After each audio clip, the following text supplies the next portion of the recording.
right, so where are we today here, Madam Mayor? We're at the Natural Bridge Caverns. And there's two different caverns you can take. So which one are we going to take? I don't know. That's right. There's a Discovery one and a Hidden Wonders one. Right. And they're both about the same time. And there's not too much of a difference. There's not huge differences, so they say they're both cool. So I think we'll take the Discovery one though, but we'll ask when we get inside what the recommendation is. Yep, sounds good. You ready? Yep, can't wait to see what they got down under. Welcome to Natural Bridge Caverns, everybody. My name is Olivia. I'm going to be your tour guide today on our 1140 Discovery Tour. Before we head down, we just got to go over some rules really quick. So the first and most important rule is to not touch any natural parts of the cavern. That includes the walls, the ceilings, the formations. That's just because as mammals, we've got dirts, oils, and acids on our skin that can stain the formations and stop them from growing, unfortunately. There's no beverages allowed in the cave except for bottled water. If you need to throw anything away, there are some trash cans along the way. If you need to throw anything away on tour today, there are trash cans in the larger room, so just make sure trash ends up in a trash can for me. Also, there's no smoking, vaping, chewing gum, or chewing tobacco allowed in the cavern. We are going to pass a small pool of water. Please don't throw any coins or objects into this pool of water. It's not a wishing well. Only you guys can make your wishes come true.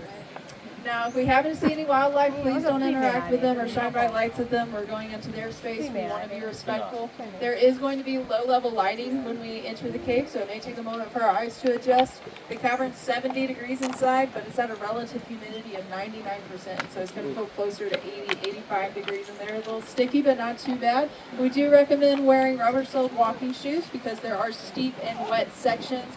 Please watch your step, everyone. Take slow, small steps. Use the handrails. It is a one-way trip, everybody, so just make sure you don't leave any things behind in the cavern, including kiddos, spouses, etc. Now we're going to go down to a total depth of 180 feet, which means we got to walk back up 180 feet. So we're going to get our steps in today. We're going to walk about 3/4 of a mile, half of a mile in the cavern, and then 1/4 of a mile walk back to the Discovery Village. With that being said, everyone, please be mindful of any physical limitations you may have. If at any point you feel you can't continue or you just don't want to be in the cavern anymore, please just let me know. But if you guys will please stay on the trail with the group and behind me at all times.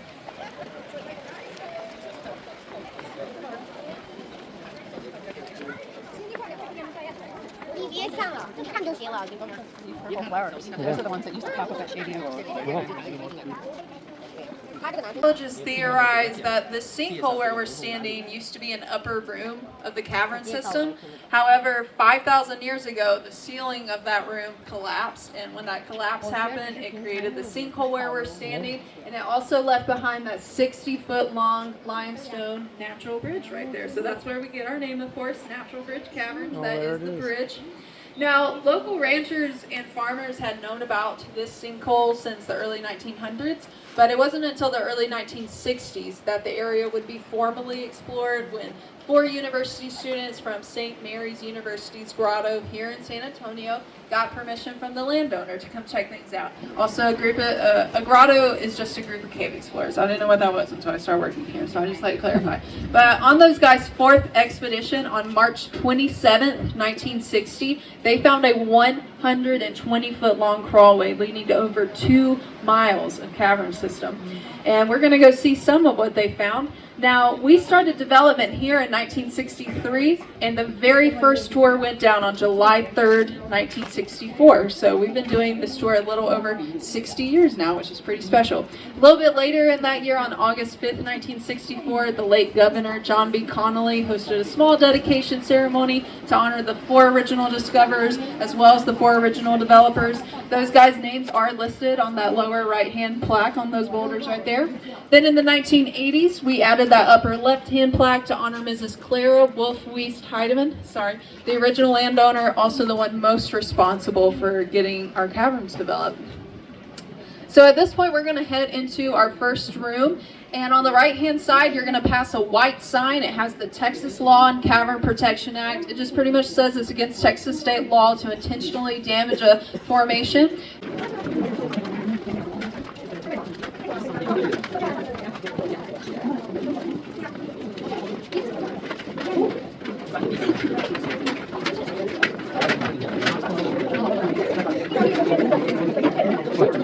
one with us and ours, because we have one from the other cave. And so if we can do the whole group and ours. Oh, you're right. I'm communicating with her. Of this area, they found an 8,000-year-old black bear jawbone and a 5,000-year-old black bear leg bone. Those bones are in the visitor center, everyone. You just go past all the dining tables. There's a glass case. You can see those bones as well as some other bones that they've found in the cavern system. Now, some of you may have noticed that there's a sign over here on my right-hand side that says raccoon rooms.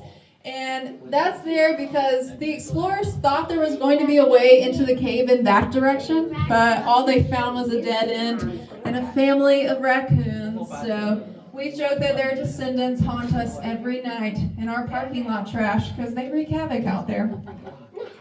Now, on my left-hand side, on y'all's right-hand side, below the hand railing on the right-hand side again, that is the start of the Discovery Crawlway.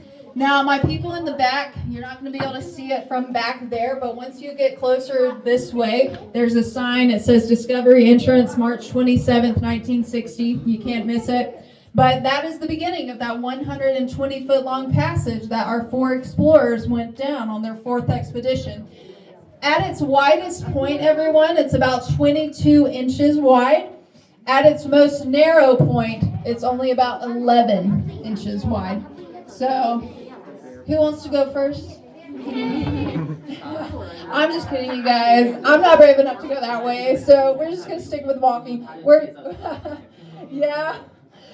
We're going to go through our humidity doors instead. These help us maintain the natural conditions of the cavern before development. Y'all may remember I said it's 70 degrees, 99% humidity. Doesn't feel like that in here. But once we go through those doors, that's when it's going to feel like that. Now, past these doors, we're going to go down a tunnel. At the end of the tunnel, the trail is going to fork. On your left-hand side, you'll see a chain. We're not going to go past the chain today, but if you want to, you can always come back and do our St. Mary's Adventure Tour, where you have to wear a harness and a hard hat. You go in undeveloped areas of the cave. It's a lot of fun, so you guys should come back and sign up for that one. We're going to take a right at the end of the tunnel through an area called St. Mary's Hall. It is the tightest area on tour today, so please watch your head, watch your shoulders. The handrails do disappear for a while in St. Mary's Hall, so please be careful to not touch anything. Use the handrails when they come back. As usual, everyone, please just watch your step. It is steep and wet through here, but let's keep going. They have the really big pool. This is true. Open, actually rent for like conferences, whatever, and it's a giant.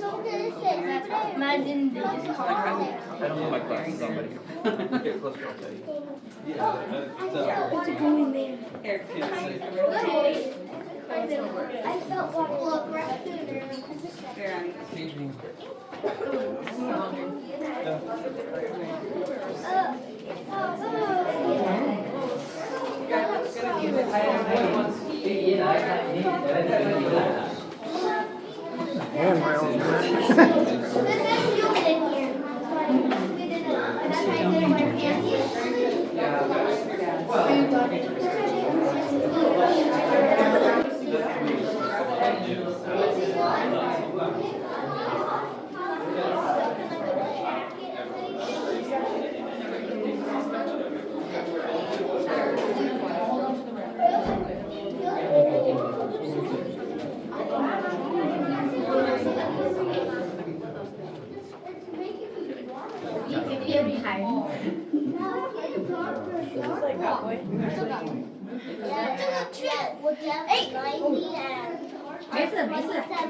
Running makes the water.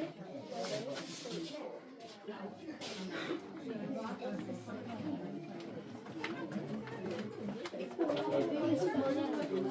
it's hard to break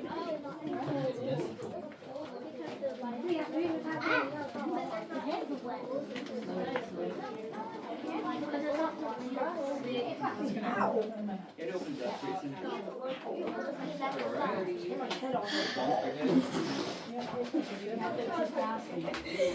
Share about that great highlight. You feel it? Oh yeah, there's cool air coming out of this I think that's like air. tunnel here.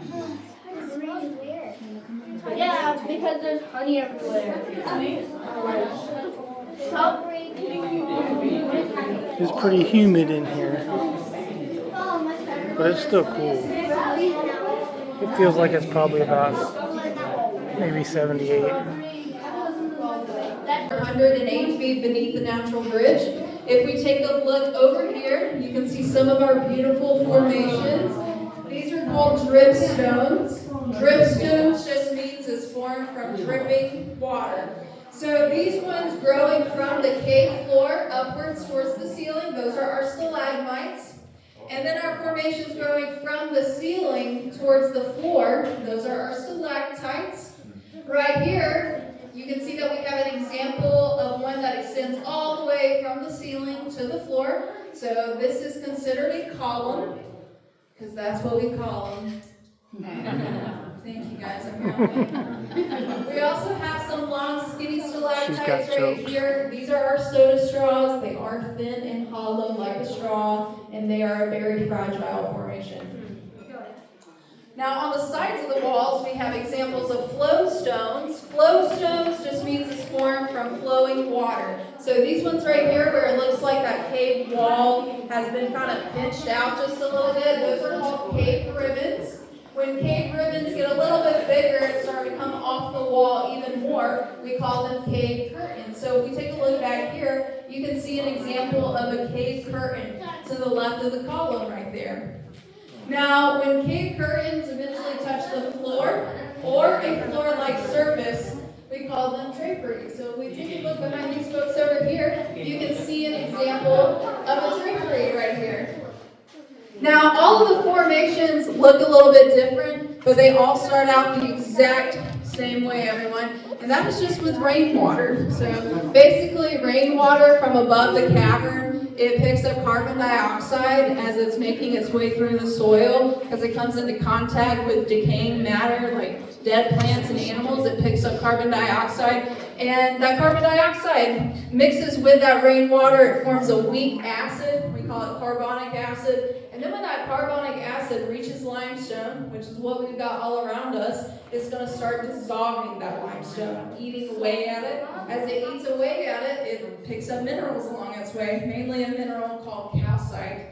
And then when that mineral-rich water gets into a space like this one, anywhere that water drips, we'll start to see a dripstone. And anywhere that water flows, we'll start to see a flowstone. And eventually, that water will evaporate. When the water evaporates, it leaves all the calcite behind. Now, the average growth rate in here, everyone, is about a cubic inch per 100 years. Wow. So that's like the size of an ice cube every 100 years, everyone. Can you imagine if it took you 100 years to grow an inch? That'd be pretty crazy, right? Were you getting dripped on? Yes. Yes. So if you get dripped on, everyone, it's a good thing. We call them cave kisses, and it's 7 years of look, scientifically proven.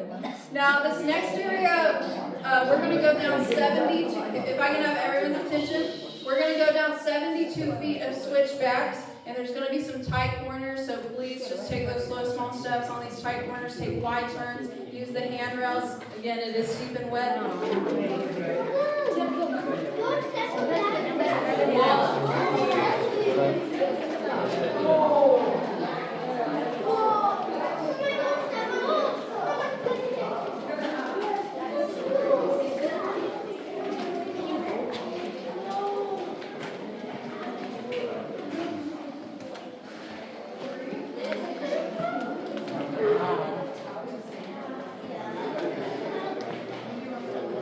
That's a heck of a column.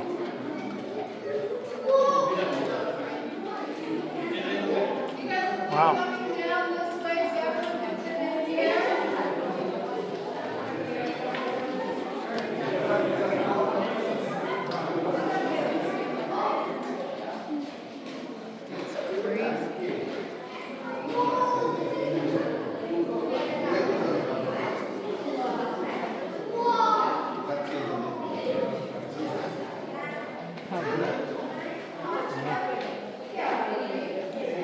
Now, when our 4 explorers got in here, they saw some of these formations and they thought that these looked like tree canopies and they thought that these looked like tree trunks. So that's why they named this Sherwood Forest after Sherwood Forest from the story of Robin Hood. One of the explorers was an English major, you guys, so we have a lot of literature references in here. Now, if you take a look right here, you can see the second largest column that we'll see today. This is called the totem pole. It's 32 feet tall and 8 inches in diameter. It's pretty cool, but I did say it's the second largest. So.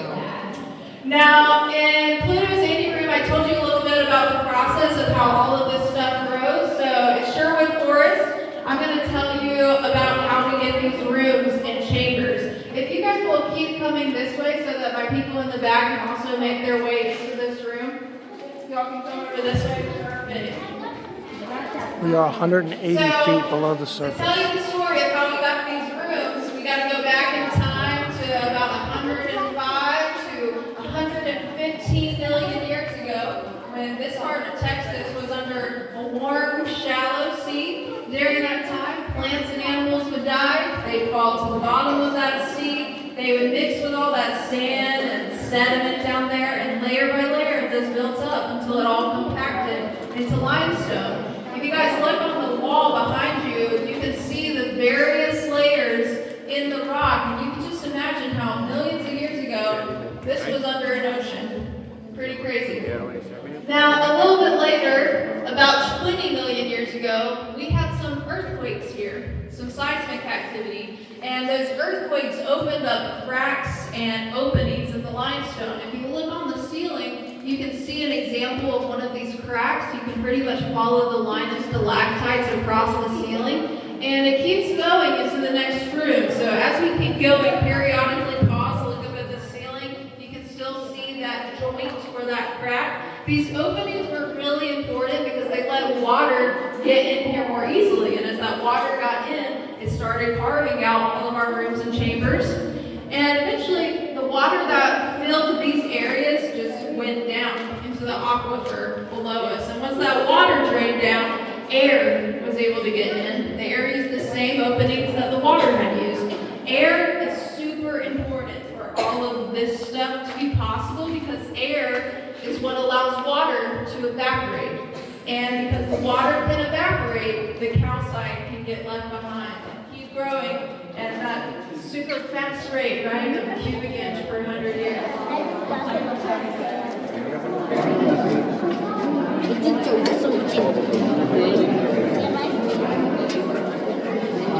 that's Purgatory Creek.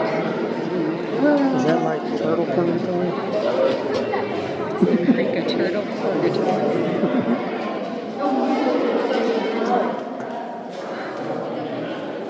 Wow, that's amazing.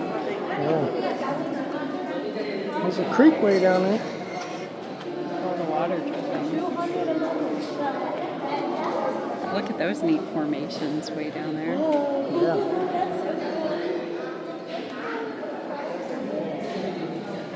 Getting dripped on. Yeah.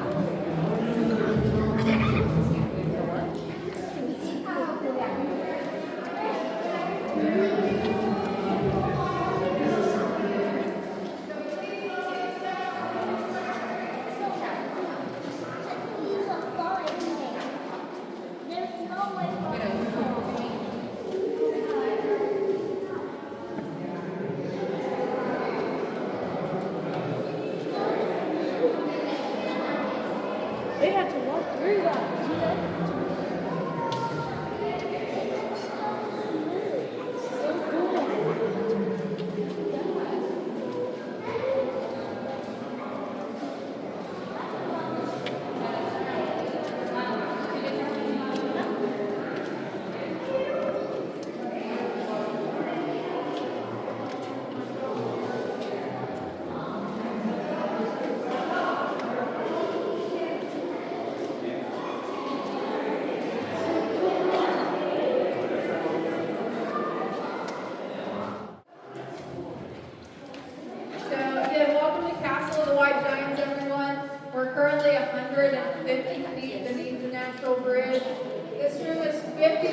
wide, 50 feet tall, and 250 feet long.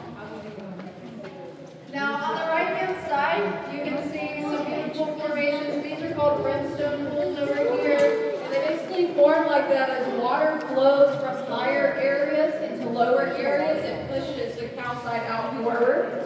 So as we're making our way to the middle, they'll be on your left-hand side. Be sure to check them out. A lot of times there is water flowing through here. The cool thing about there not being water right now is you can really see how sparkly and glittery the calcite looks. Calcite is a clear crystal in its purest form. At this point, we're going to make our way to the middle of the room. I'll introduce you to our three white giants. Just give me a second, y'all, to put the microphone back.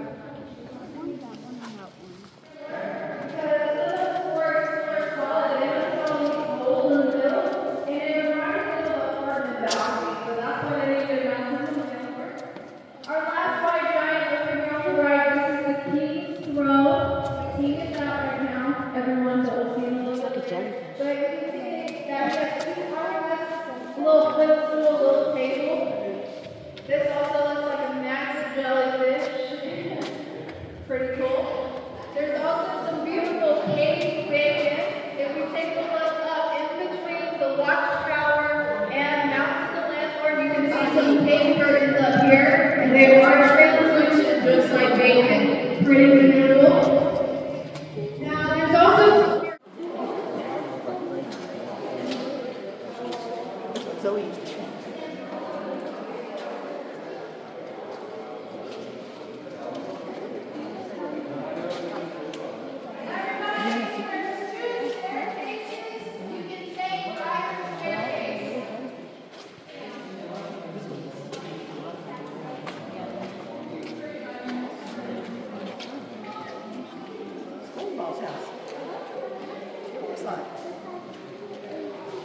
SpongeBob. He got his own house down here.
So our four explorers made their way from Castle of the White Giants through Grendel's Canyon, and they free climbed 72 feet up all of those rocks to get in here. I don't know why they didn't just take the stairs away. Now, when they got in here, everyone, they found the largest room that they would find. They also found the largest cavern showroom in the state of Texas. So I'd like to welcome you guys to the Hall of the Mountain King. Right now, we're 135 feet under the Natural Bridge. This room's 100 feet wide, 100 feet tall, and 350 feet long. Now, if we take a look at the shape of this room, you can see it's kind of shaped like a dome, and we call this type of room a breakout dome. Now, If you remember in Sherwood Forest, I pointed out a crack on the ceiling to you guys. The ceiling in this room would have had a lot of those cracks. They would have been crisscrossing, intersecting. Now, it wasn't a problem when there was still water in here because the water basically held that ceiling up, even though it was really unstable. However, once that water drained down into the aquifer, there wasn't anything to hold the ceiling up anymore. So basically, layer by layer and smaller chunks, everything started to fall until the most stable layer was reached, all the way at the top of the ceiling, way up there. We call this process collapse modification. It's just a fancy way of saying things change because things fall. If we take a look in front of us, you can see all of this breakdown. This is stuff that used to be part of the walls, part of the ceiling. But I always like to reassure everyone to not be scared that we're standing in a place where a bunch of stuff's falling from the ceiling in the past. But if we look at all of it, it's covered in calcite. And given that the average growth rate is a cubic inch per 100 years, that's how we know it's been like this for a long, long time. Additionally, if you look on the sides of the walls, everyone, you can kind of see a stair-step pattern indicating where all of these layers fell over time, and you can follow that staircase up all the way to the top of the ceiling way up there.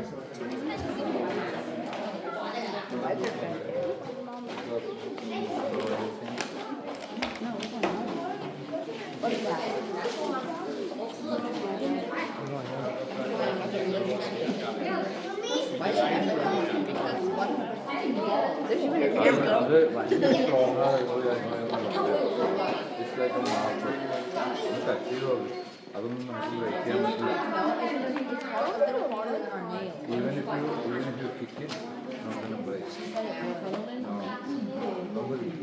I don't want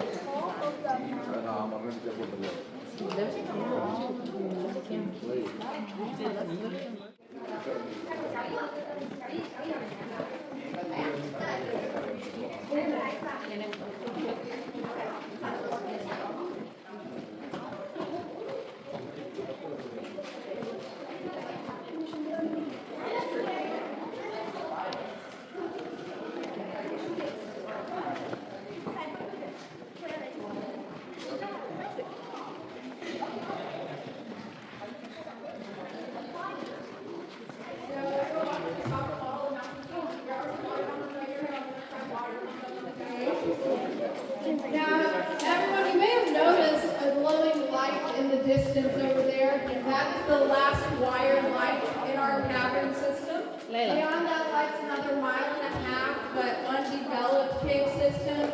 Since 2019, they found an additional 2,000 feet. They're still finding stuff. Now, on the Discovery Adventure Tour, you can go 1/4 mile past that light, and you get to crawl through some tight spaces. It's a good time. You guys can come back into it. Now, go, along with all of their beautiful, gorgeous backwaters they left behind. Now, if this were 1964, everybody, we have to turn around and go back the way we came. But thankfully, in 1965, they made this exit tunnel to make it a little bit easier for us to get to the top. In the tunnel, there's going to be a gate and some doors. They're all unlocked. You can just go through them. When you get to the top, there's going to be hand washing stations, concessions, and a 1/4 mile walk back to the Discovery Village. On your way back, you're going to pass the photo booth where you can buy your photos if you want. But there's also an observation deck over there. Feel free to take pictures. Feel free to stick around and ask questions. I can also take some pictures of people over there. But whenever you're ready, you're more than welcome to start your trek up and out the tunnel. Thank you, guys. So, what did you think of the caverns? Oh, they were great. It's pretty humid in there. I thought we had walked to Florida when we got there. I know, that's what I did tell the tour guide. It does feel like we're in Florida down here. I was expecting it to be a little cooler, but it's very humid, 99%. But now it's windy and dry up here. I know, it feels so great. It feels I'm like, nice. yes! Time to air out. I really want a Slurpee though right now. Yeah, Cool kind off. of, mouth is kind of dry a little bit. Yeah, we need to find a 7-Eleven. Hey, we got plenty of them. And it'll be a big Slurpee because, as you know, everything's bigger in Texas.